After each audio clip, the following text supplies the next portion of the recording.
different things. And Bridgerton is very different than anything I've really talked about for a while. So let's talk about Bridgerton for a second, because this is the show that has thrown me for the fucking loop-de-loop of the loop-de-loop. This I have no idea how to feel. It's confusingly good, boring, and intriguing all at the same time. I have no I have no idea what I've gotten myself into. I've watched like 5 episodes of Bridgerton and it's great. Um it's pretty good. It's not great. It's pretty good. And I haven't gotten to the second season. So for those of you that are expecting me to talk about the Sharmas and the South Asian representation that's going on within Bridgerton, no, I'm not doing that today. So sorry to my woke police. We're not doing that. Because I'm not that into the show, and I haven't even gotten to the fact that there's a South Asian character. That's just been spoiled for me based on like all the press I've been seeing, at least on my news feeds and all that. So I will talk about that at some point when I get to the point where I finish maybe season 2 of Bridgerton. I just feel like I can't talk about something I haven't seen, so I shouldn't comment on it. But this show is really interesting. I really find Bridgerton to be like a puzzle of sorts, because it's not your typical teen drama, right? It's not your typical Gossip Girl. It's not your fucking One Tree Hill. It's not Grey's Anatomy. It's just not like drama like that. But it's also got those teen drama elements, right? Like Lady Whistledown, who's kind of like that Gossip Girl type figure. But it's a much more nuanced teen drama that's a little bit different in a lot of ways. And I like it. I like the take that they went for with it.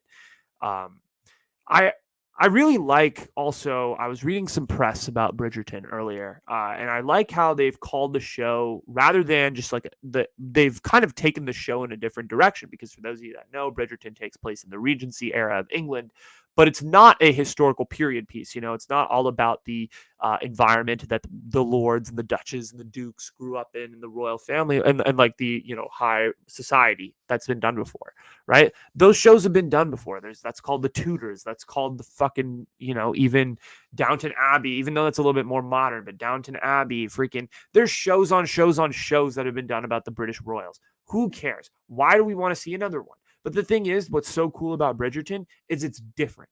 It's different because they don't call it a historical period piece. They call it a reimagination of the historical world.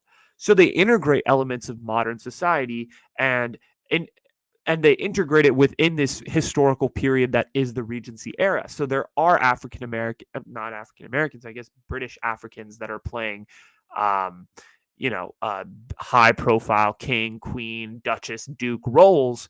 And you have people of color that are integrated within the society. And it's a very different look, I would say, as a society than probably a Bridgerton historical period piece would be. A Bridgerton historical period piece would be very white, right? It would be very white dominated with maybe occasional African American servants.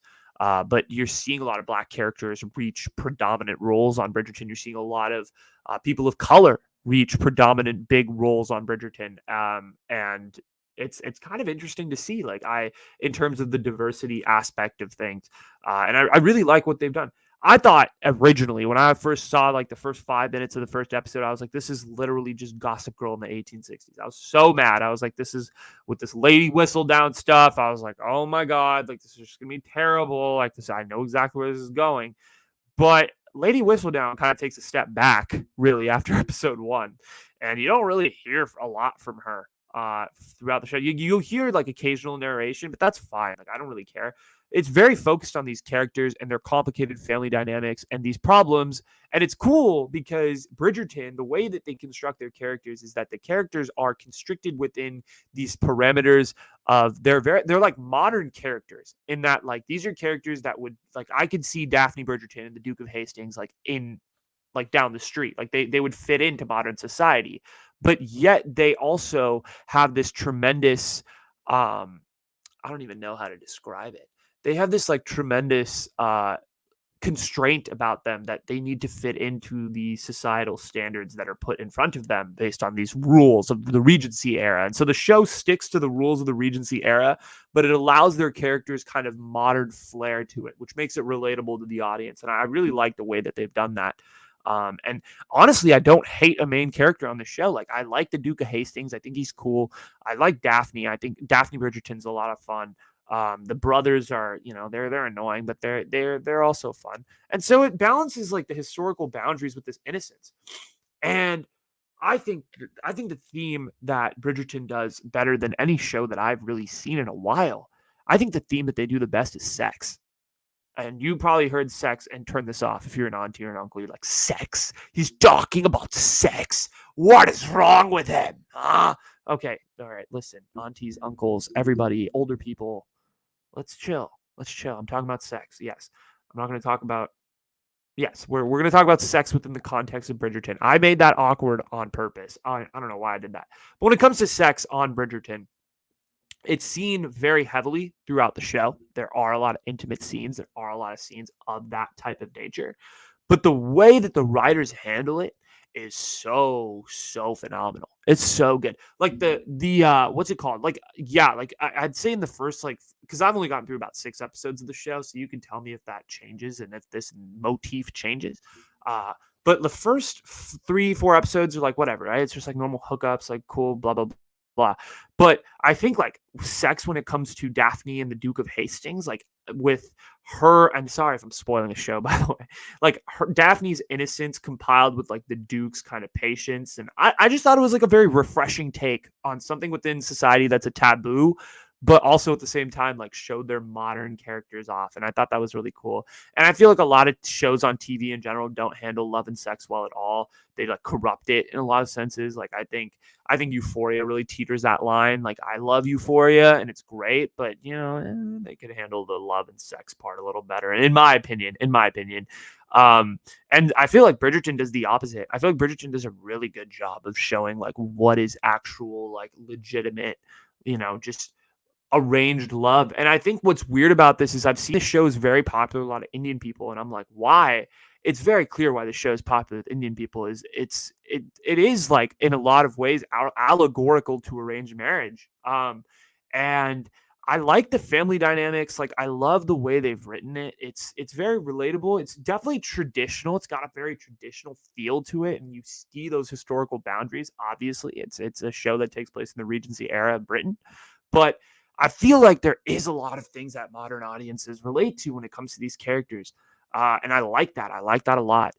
The first few episodes of Bridgerton, though, they weren't my type. They were a little boring.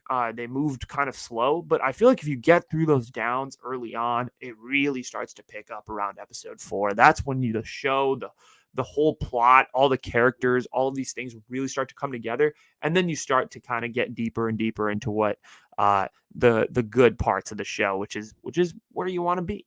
That being said, though, I have not finished the show, so it could get terribly shitty in the next few episodes. I would not be surprised because I've seen shows like that, which have a good middle and they have the kind of so-so beginning, a good middle, and a terrible ending.